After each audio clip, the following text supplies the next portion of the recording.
What's up, babes, babers, and babettes?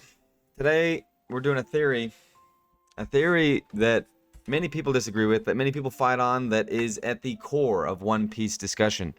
Who is stronger between the Yonkou and the Admirals? Now, recently, and thank God, but recently, in the newest chapter, we kind of got some more evidence on maybe the light towards that, and the Admiral boys are popping off because they're really thinking, they're like, damn, Greenville just took out King and Queen, and it's looking good for the Admirals being stronger than the Yonkou, especially with two Yonkou just having been defeated.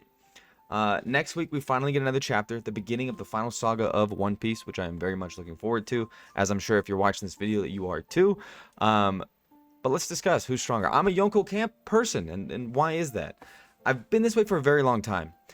Now, I don't think there's as much evidence as we would like. I think Oda kind of hides a lot of what he's working with here. I think he understands the debate between the three great powers and kind of the power dynamic between all of them, the change between all of them and what it all means. For example, Buggy now being an emperor, we know that he's super weak. Even with an awakened devil fruit, which I doubt has happened, I don't see his fruit or him really doing much as a single person. But then that means that his crew is super busted. I've seen some theories that Mihawk's on there, and that would make it super busted.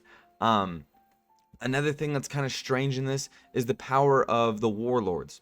So when Whitebeard attacked Marineford, which I believe has the most proof between Yonkou versus Admirals, there were all of the warlords there. And all seven are not even close to being equal in strength. You have Jinbei, Gecko Moria, which is a horrible matchup for Moria, and it's just, he's weak. He used to be somebody that would fight with Kaido, who is now a Yonkou, but he's kind of weak. And then you have the strongest swordsman in the world, whose stock continues to rise, Mihawk, who has got to be incredibly strong, and we have no idea. If you thought that he got captured by the Marines, you're silly, unless he wanted to make it even more interesting because he knows more about the world. He is friends with Shanks, and we don't really know too much about that. Marineford, what they did to prepare for Whitebeard, having all the warlords there, which was two of the great powers of the sea, against a single Yonkou and their crew. Was Whitebeard the strongest Yonkou at that time? No. No. He was kind of like the daddy of the group at the time. Like, but he was past his prime. One Piece makes it a point to show you when somebody is past their prime. And he had encounters with all three of the admirals at Marineford. Of course, I don't think he didn't really get to fight with any of them before he was already damaged and past his prime. So he's already kind of nerfed a little bit. His spell with Aokiji wasn't really much. Jozu kind of just stepped in. He didn't even really look at Aokiji like that was the problem, but he was trying to rescue Ace. He was trying to get up there. He was trying to support Luffy. He does have a little bit. I was just reading through it with Kizaru. Not really much there. Kizaru actually kind of like gets him a little bit, but I mean, Whitebeard doesn't really care. He's still kind of just on his mission of just continuously moving forward, trying to get to the plaza, trying to save Ace. And then finally, Akainu, which in my opinion is the greatest proof the Yonkou are stronger. They had many run-ins. They had many fight, like, back and forth spells. Sakazuki is the strongest admiral, now the fleet admiral, and in my opinion is kind of on another level. The only person that you can really compare him to is Aokiji, and even though with a bad matchup, he lasted 10 full days with them fighting against each other. But when he was after Whitebeard, the trades back and forth were pretty good, but we have to understand, and this is a very hard point to argue for Admiral lovers, is that Yonkou, without question, are more durable. They're just more durable. They're all kind of freak humans, I guess, except Shanks because he's kind of a normal dude, and we kind of got some new Yonkou coming in there, but that kind of like makes it a little bit fuzzier on what we're using to compare. But Whitebeard's way more durable. If you check the amount of damage that he took at the end of that, there was not a single admiral that could have taken that same amount of damage. Now, when they went head-to-head and fought, Whitebeard had the upper hand. He kind of cheap shot him a little bit. When they were straight up, it was somewhat even, but like I said, this is the upcoming fleet admiral. This is the strongest admiral. I don't even really count him as an admiral. He is a fleet admiral. Throwing in the previous fleet admiral's a little tough. Sengoku is kind of tough to put in this mix because he's also past his prime. So we're just going to kind of ignore him. But being a fleet admiral is a step above. He's kind of like the chief in charge of it all. But Akainu kind of got slapped. He only beat Whitebeard, and Whitebeard only lost because of a timeout. He was destroying the entirety of Marineford, and the last hit that he landed on Sakazuki was not done. I keep going back and forth. Akainu, Sakazuki, Akainu. He was not done. He definitely had more to give. He could have fought longer, and this could have proved that maybe he would best him. But I don't think so. And I really don't think so. And of course, Whitebeard had to deal with way more than Akainu did. Because when Akainu went on his fucking reign, like bolting after Luffy and just destroying the entirety of the crew, the dude is on another level. He's on an absolute another level. But Whitebeard got him, and he has to hand him that L at the end. Now, there's a couple of new things in the New World that I think are super interesting in terms of comparing Yonkou versus Admirals. You can't really use Fujitora and Dressrosa too much, in my opinion. It kind of hurts the Admirals, but it's kind of a weird thing to argue. He went head-to-head with Sabo. Well, where's Sabo on, like, the tier? Like, what's going on there? He fought with Luffy, and Luffy wouldn't have backed down. Like, he would have fought him. And I think Luffy would have lost at that point. Luffy was at a point right there where he couldn't have beaten a first commander. And I think, if you're not a dummy, commanders are not stronger than admirals. Absolutely not. In terms of devil fruit power, discipline, and hockey usage, because you have to understand the Marines are super, super disciplined across the board with their hockey. So, seeing them face off there, no. Because he barely beat Katakuri, which you could debate with who's stronger than King, what's going on there. There's so much that's left muddled just so Oda has us struggling like we are now. But he would have lost that fight. He would have lost to Fujitora at that time for sure. Because I think it goes first commander, King, Katakuri, and all of them. You can kind of like mix them up a little bit. They're not all the same, but yeah. Yonkou, and then somewhere in between, but closer to Yonkou, is Admirals.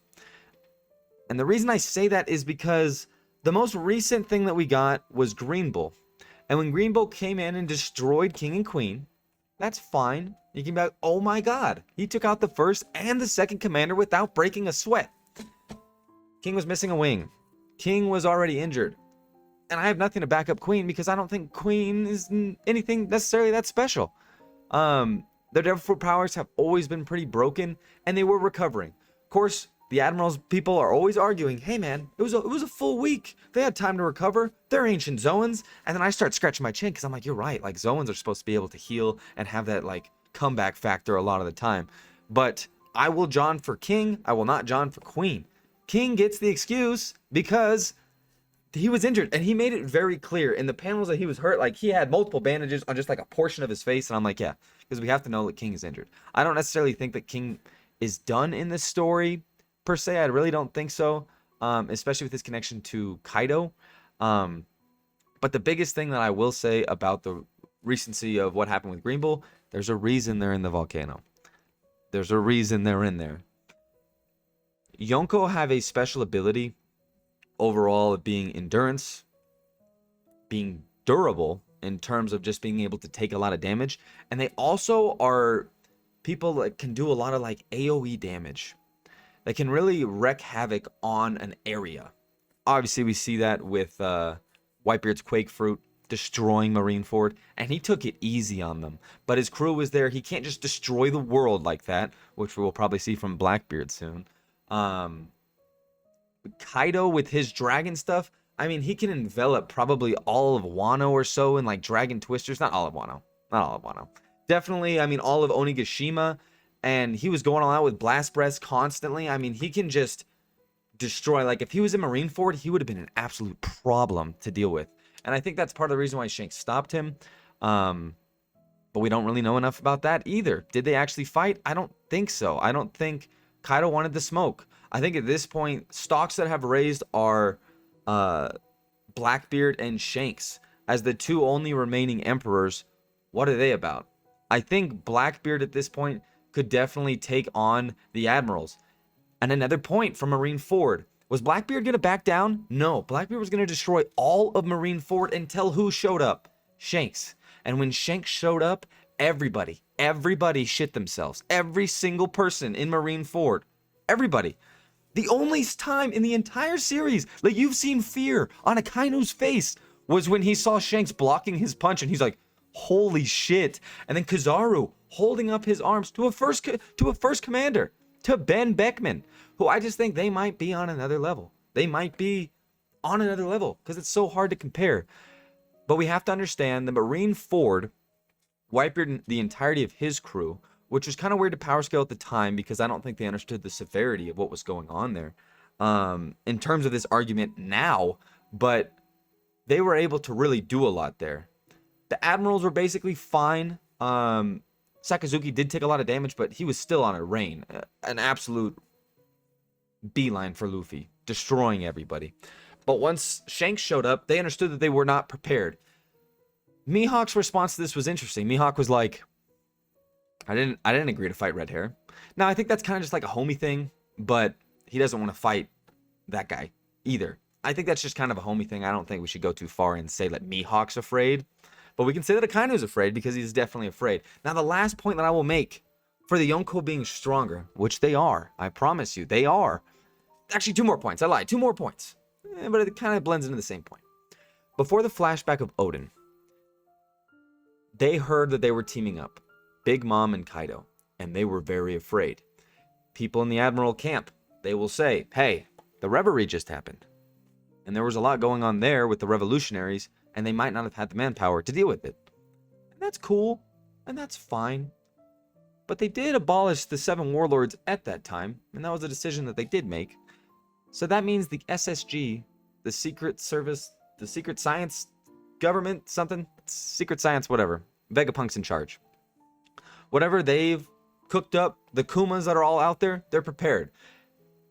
They understand that they can now, they're still stacked up without the warlords, without the poison in their ranks, as they call it. But what could that be? Could the Kumas actually all be able to take out everybody?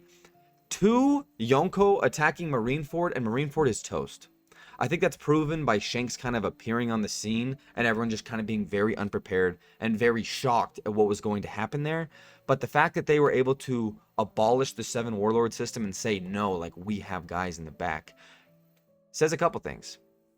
1, Vegapunk's a nut, and I'm excited to see him. It's been too long. 2, the Marines understand that the Yonkou are such a large problem that there's other powers at play here. Can Admirals compete with Yonkou? Absolutely. But would they lose?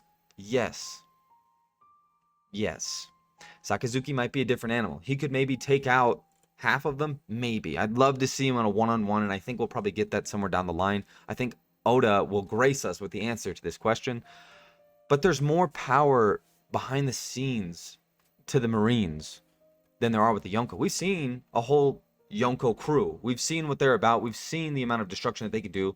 And that's kind of why, at this point, Luffy has defeated the Yonkou, but defeating the Marines will be more of a difficult thing because there's more powers at play than we even know right now.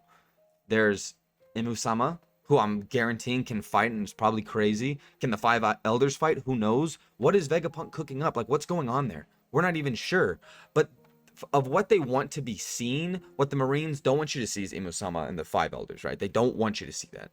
So the rest of these guys at play, the Kumas and anything else that the science group came up with, along with the Admirals, along with everybody else they have, they believe is enough to finish what they're going to do here. Now, the Great Cleansing is about to happen, and whatever's happening in the regular world, the Marines are doing some shit. There is stuff going on. There is a lot going on at play here, and Luffy and them are kind of just in the dark about it, as are all of us. But there's more at play with the Marines, which is why they're kind of one of the great world powers. But an Admiral does not stack up to a Yonkou because they have so much hidden power behind the scenes. Because they're shitting themselves when they see Shanks after having to just deal with Whitebeard, who they didn't even really kill. Blackbeard kind of stole the show there. They still would have beaten him. I mean, they had a lot of manpower there. They really did. But to go against 2? I don't think so. Kaido and Whitebeard on there? Nah. Shanks and Whitebeard on Marineford? Absolutely not. And that's a 3v2 with the Admirals, right? That's a 3v2.